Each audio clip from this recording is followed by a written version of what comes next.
I spent 4 months renovating my late mother's garden. It was her favorite place. One morning, I woke up to bulldozers leveling it. My neighbor said it was overgrown. I thought I'd help. The police wouldn't act. So I did something they couldn't ignore. I moved back into my mom's house the week after her funeral. She passed in February, cold, gray, the kind of month where everything feels like it's holding its breath. The house was quiet. Too quiet. Every drawer, every picture frame, every bit of furniture was still exactly the way she left it. I didn't touch any of that. Couldn't. But I kept ending up in the backyard. Her garden. She used to spend hours out there. She called it my church, sometimes half joking. It had been her escape. I remember being a kid and watching her through the kitchen window, just quietly digging, trimming, planting. She never asked for help. She never explained what she was doing. But she always came back inside looking lighter. By the time I came back to the house, the garden was a mess. No one had touched it since she got sick. Dead branches everywhere. Weeds. The fence was falling apart. But even like that, it still looked like her. So I started cleaning it up. At first, it was just pulling weeds. Then I started replacing the broken boards in the fence. Then I redug the flower beds. I brought in new soil. I researched what kinds of plants she used to grow. I went to the local nursery and showed the woman a photo of the garden from an old birthday party, and she helped me match the roses. I even ordered a handmade wooden sign for the entrance, Sue's Piece. It cost more than it should have, but it felt right. I worked on that garden every day. Sometimes until it got dark and I had to use a flashlight to finish laying down the mulch. It became my way of talking to her. I wasn't saying anything out loud, but I felt like she could hear me. That I was doing something she'd be proud of. Then, 4 months later, I woke up to hell. It was 6:30 in the morning. I was making coffee when I heard the noise, loud, heavy, mechanical. I looked out the window and saw a bulldozer in the backyard. At first, I didn't even register it. I thought I was dreaming. I ran outside barefoot, still in my t-shirt and boxers, and I swear to God, I thought I was going to pass out. The eastern half of the garden was already gone. The rose bushes were flattened. The new path I laid down, brick by brick, gone. They were ripping out the bird feeders with crowbars. Everything was being thrown into the back of a landscaping truck like garbage. I screamed. I ran toward them yelling, "What the hell are you doing?" One guy looked at me and yelled over the engine, "We got permission." I said, "From who?" He said, "Property owner." "Brent, right?" Brent. My neighbor. Retired, mid-60s, always working on something in his garage, always had a smug look like he knew more than you. He had never spoken more than 5 words to me. Never once asked about the garden. Never once offered to help when he saw me working all spring. I demanded they stop. One guy made a call, then shut the engine off. I was shaking. Literally shaking. I went to Brent's house. I didn't even knock, I was pounding on his door. He came out, sipping his coffee, still in his robe. "Oh hey," he said. Like this was a normal conversation. "Yeah, I saw how overgrown that area was. Figured I'd give you a hand." I couldn't breathe. I said, "That was my mother's garden. That was my land. Why the hell would you think that's okay?" He said, "I didn't think you'd mind." That's it. That's what he said. I didn't think you'd mind. Like flattening 4 months of work was no big deal. Like taking a piece of someone's grief and trashing it without asking was just another neighborly act. I called the police.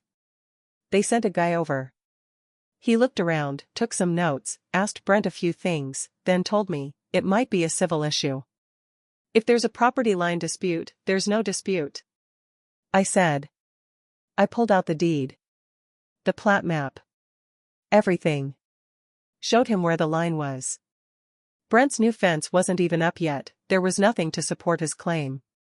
He just did it. But the cop said there was no clear criminal intent. Said maybe Brent thought he was helping. That I should talk it out. I asked, if I drove a bulldozer into his garage and said I was helping him declutter, would you still say it's civil? The cop didn't answer. He just handed me a card with a number for small claims court and left. That night, I stood in the yard for hours. I didn't cry. I just stared. My hands were clenched so hard my nails left marks. I looked at what was left. Dirt piles, broken bricks, crushed flowers. The sign I had made, Sue's Piece, was snapped in two and lying in the mud. I didn't sleep. The next day, Brent started putting up a new fence. Right over the line where the garden used to be. As if he'd been waiting for this. As if the whole mistake was just step one. He looked me in the eye while hammering in the posts. That's when I knew this wasn't an accident. So I did what the police wouldn't. What the town wouldn't. What no one else had the stomach to do. I made Brent pay. And I didn't touch a single thing on his property. I started slow. First thing I did was go down to the county clerk's office and get every document tied to both our properties.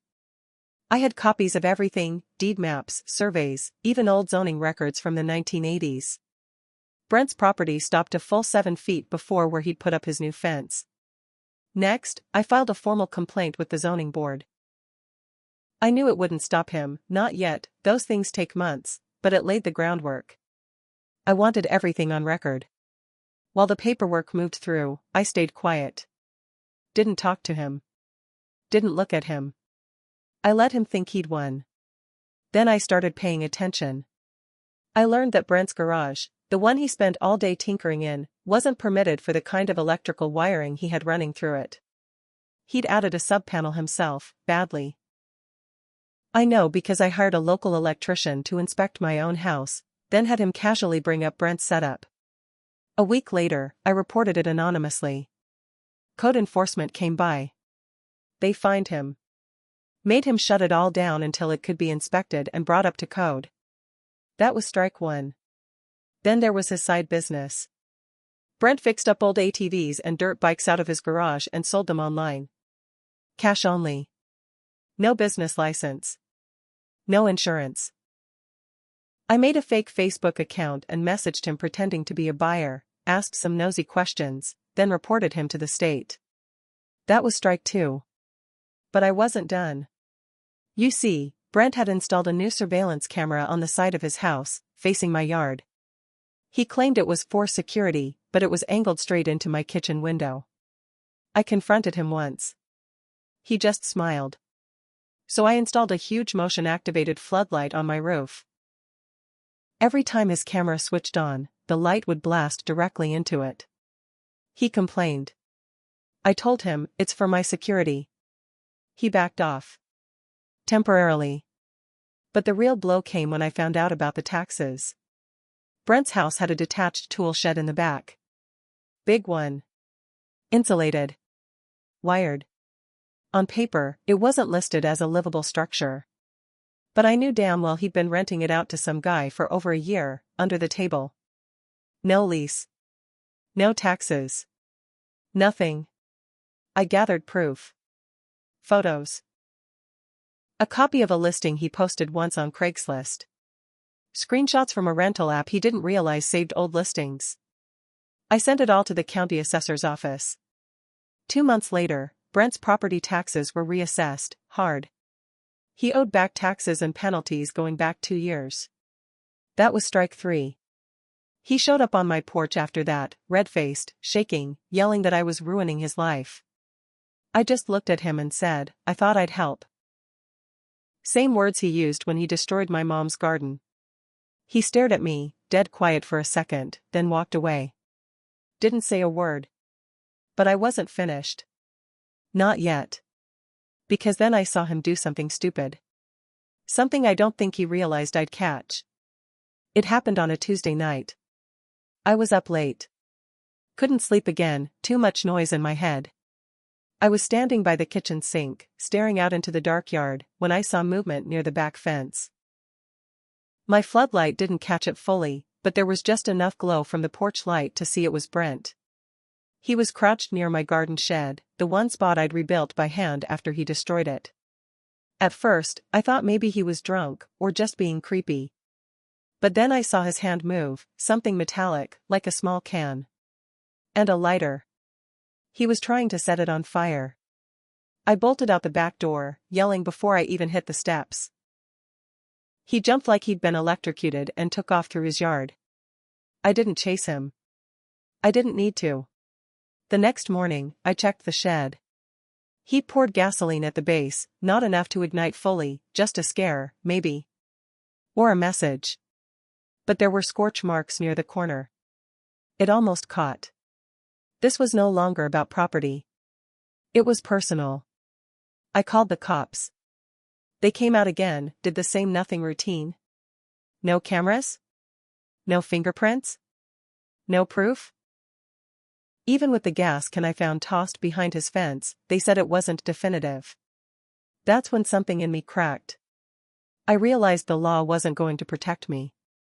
But Brent still had something to lose, his reputation. So I printed up flyers. Real ones. With photos of the shed damage, a timeline of his illegal activities, garage wiring, unlicensed rentals, and a screenshot of the Craigslist ad with his phone number on it. The heading said, "Do you trust this man living next door to you?" I didn't sign them. I just walked the neighborhood late at night, putting one in every mailbox on the block. The next day, people were talking. By noon, Brent was outside screaming into his phone. That night, the guy renting the shed packed up and left. A few days later, a real estate agent showed up. He was trying to sell. But no one bit. Word got around. Quiet, but steady. People remembered the bulldozer. They saw how he stared at me. How he used to brag about handling things himself. The gossip hit him harder than any fine or code violation ever could. He tried to be friendly again. Waved once.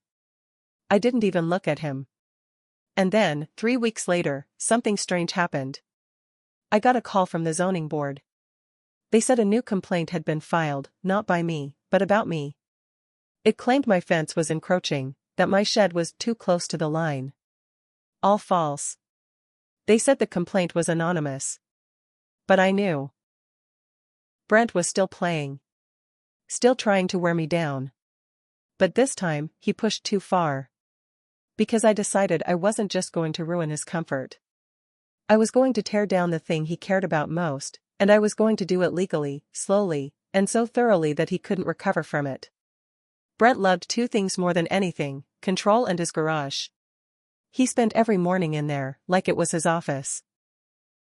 I used to see him through the side window, sitting at that beat-up workbench with his coffee and some old country song playing on a radio. That garage wasn't just a workspace, it was his identity. His escape. The place he felt like a man.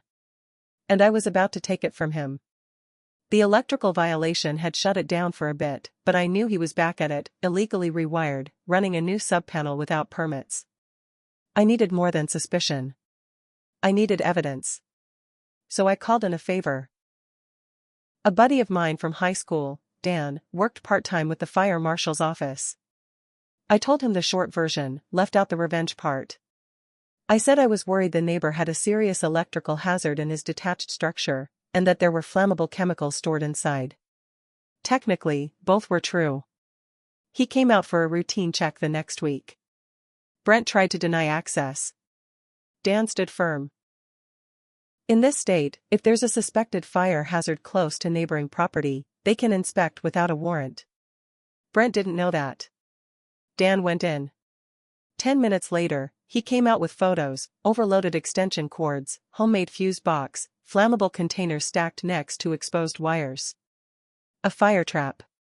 He filed a full report. The next week, Brent got hit with a double citation, code violation and fire hazard. He had 30 days to either bring it all up to spec with a licensed contractor or permanently shut the structure down. He tried to fight it. Failed. That was the moment it shifted. I saw it in his face the next day, a mix of panic and disbelief, like he'd finally realized I wasn't going to stop. He started unraveling. He was out there yelling at his contractor over pricing. Got into it with the city inspector when he came back a second time. Even screamed at a kid riding his bike too close to his driveway. Word spread. People stopped waving back. One woman I barely knew thanked me for dealing with the neighborhood menace. But I wasn't finished. Because while Brent was busy fixing violations, I was digging through public records. I found something I wasn't even looking for. Back in the early 2000s, Brent had filed a boundary line adjustment with the city, a small one, a few feet, that moved his rear property line slightly north. It was approved, but only under the condition that he maintain an existing drainage easement. I knew that easement. It ran underground, from his back lot across a shared strip toward a storm grate between our homes. Except it wasn't draining anymore. I'd noticed water pooling after storms for months. Thought it was just bad grading. But now I realized, Brent had blocked the pipe when he poured the new concrete pad behind his garage last year. He'd illegally sealed an active drainage route to expand his work area. I documented everything. I contacted the city engineer's office. Sent photos. Explained the easement. Sent maps. They were very interested. That visit didn't end with a warning. It ended with a backhoe. They came out and jackhammered the new concrete open. Forced him to redig the entire easement channel. Fined him for obstruction. Made him pay for the labor. His garage, his sacred space, was torn open. Flooded. Useless. He stood in the mud, watching them dig. His hands were in fists. But he didn't say a word. Because now he was the one who couldn't win. And I hadn't touched a thing on his land. But here's where it gets complicated. Because while I was winning, completely, thoroughly, something started to feel wrong. Not about Brent. About me. The victories started to taste different. At first, every fine, every order, every time I saw him walk outside and realize something else was being taken from him. It felt like justice. It felt like I was reclaiming something he had stolen from me. But then, I'd lie awake at night and think about the way his hands shook when the city crew jackhammered through his concrete. Or how he flinched when a neighbor walked past without saying hello. I'd think about how he stood on his porch one evening, just staring out at the street, not moving, not drinking coffee, not doing anything at all. He looked like a man who had lost more than property. And I started to feel it, that quiet voice in my head asking if I'd gone too far. Or maybe if I'd gone too long. But then again, I'd look out at the empty space where my mother's garden used to be, and I'd remember. I'd remember what it felt like to hear that bulldozer. To run barefoot into a scene I couldn't undo. To watch a man smile and say, I thought I'd help, like he was doing me a favor. So I kept going. The last thing I did wasn't illegal. It wasn't even loud. I went to the town's historical committee, the same one my mother had donated to for years. I showed them old photos of her garden, the shed, the path. I told them about her legacy. Her love for plants. I proposed naming the little patch of land behind our house as a local landmark. A historical green space. They agreed. Because people remembered her. They approved the motion in April. A plaque went up in May. It reads, Sue's Peace, in memory of Susan R., whose hands brought life to this soil. It's visible from Brent's kitchen window. He never said a word to me after that. But I saw him standing there one morning, staring at the plaque, coffee shaking slightly in his hand. And I knew. He couldn't touch it. Not legally. Not with a shovel. Not even with a bulldozer. What he destroyed had come back, and now it was protected forever. Sometimes I stand by the window with my coffee, just like he used to, and I wonder what my mom would have thought of all this. Not the garden. I know she'd love that. I mean me. What I became to protect it. To get even. The worst part is, I'm not even sure I regret it. But I haven't stepped into the garden in weeks. Not since the plaque went up. I think maybe, some things grow back different. Some things don't grow back at all.